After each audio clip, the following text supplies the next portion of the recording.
د خپلواک سترواک ټولواک لایزال رب او سپېڅلي خدای تعالی په نامه د هر څه نه د مخه د هیواد ادبي لیکوالان شاعران فرهنګیان زلمیان مشران سپینګري ځوانانو ته د خوږ نبي کریم صلی الله علیه وسلم تلپاتې او نه هېرېدونکي ډالۍ وړاندې کوم چې عبارت دی له السلام علیکم ورحمت الله وبرکاتو. هیله ده چې د جمعې مبارک ورځ مو په خوښۍ خوشحالۍ او سوکالۍ سره پیل کړې وي او تمه لرو چې دغه ورځ تر پایه په خوښۍ او سوکالۍ او خوشحالۍ سره پای ته ورسوئ. نن د داسې یو ستر شخصیت اوږدم تلین لمانځو چې زه یې د وصف او توصیف لپاره هیڅ ډول الفاظ نه لرم. خدای تعالی دې زمونږ ځوان شاعران هم په همدې لاره باندې بوځي. د هیواد د بېلابېلو سیاسي او فرهنګي شخصیتونو پیغامونه. درنو او معززو ګډونوالو، نننۍ توده باوقاره او ګټوره غونډه د آداب، فرهنګ او ملي ارزښتونو د درناوي ښکلی انځور دی. له نیکه مرغه د هیواد یو شمېر تکړه سیاسي، علمي او فرهنګي شخصیتونو خپل ځانګړي پیغامونه موږ ته رارسولي دي او د دې ناستې ارزښت یې لا څو چنده کړی دی.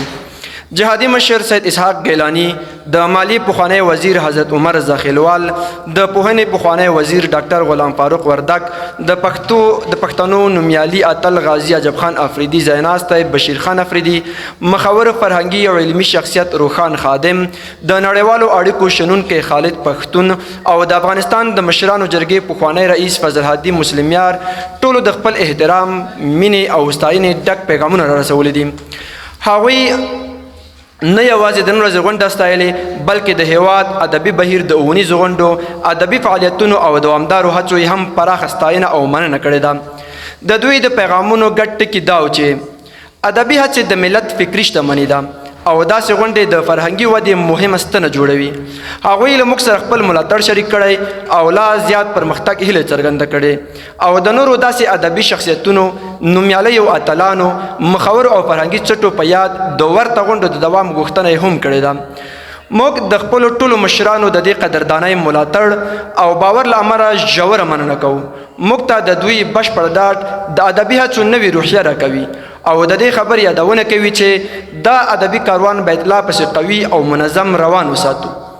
موږ ځان د دوی د مینې، باور او ملاتړ پوروړي بولو او ژمنه کوو چې د ادب، فرهنګ، ملي شعور او ځوان نسل د هڅونې لپاره خپلې هڅې لا پیاوړې کړو، ځکه چې ملت هغه مهال روښانه ورځ لولي چې د قلم رڼا یې له کورونو خپره شي. مینه او درنښت، ښاغلی درویش.